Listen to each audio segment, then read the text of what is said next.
বন্ধুরা, সরকারি কর্মচারীদের ক্ষেত্রে একটা বিশেষ সুখবর চলে এসছে ডিএ নিয়ে। হ্যাঁ, এতদিন ধরে পুরানো সরকার যে ডিএ আটকে রেখেছিল, সেই ডিএটা কবে থেকে দেওয়া হবে রাজ্য সরকারের তরফ থেকে, সেটাই আজকের এই ভিডিওতে তোমরা জানতে পারবে। হ্যাঁ, যারা যারা এখনও পর্যন্ত চ্যানেলটাকে সাবস্ক্রাইব করো অবশ্যই সাবস্ক্রাইব করো, আর হ্যাঁ, ভিডিও দেখে অবশ্যই লাইক করে দিও একটা।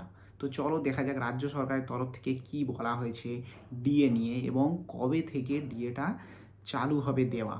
তো চলো দেখা যাক। 25 দিনের মধ্যে 65,000 কর্মীর বকেয়া ডিএ মেটান, রাজ্যকে বিরাট নির্দেশ। কাদের কপাল খুলল চলো দেখে। আগেই সুপ্রিম কোর্ট গঠিত কমিটিতে রাজ্য জানিয়েছেন 2008 থেকে 15 সালে পুরানো কর্মীদের মহার্ঘ ভাতা সঠিকভাবে হিসাব করার জন্য এই কর্মী ই সার্ভিস বুক আপডেট করা হচ্ছে। সেই কারণে কিছুটা সময় লাগছে।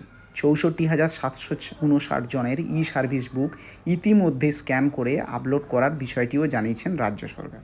তো খুব তাড়াতাড়ি তোমরা কিন্তু টাকা পেতে চলেছ। এরপরে কি জানিয়েছে চলো দেখি।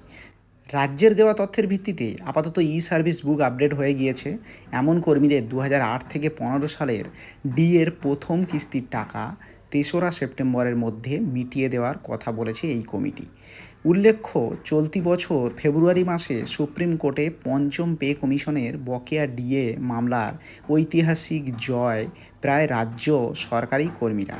তাহলে বোঝা যাচ্ছে যে এই যে ডিএটা এটা কিন্তু খুবই তাড়াতাড়ি ঢুকতে চলেছে, তবে এই স্ক্যানের জন্যে একটু টাইম লাগছে।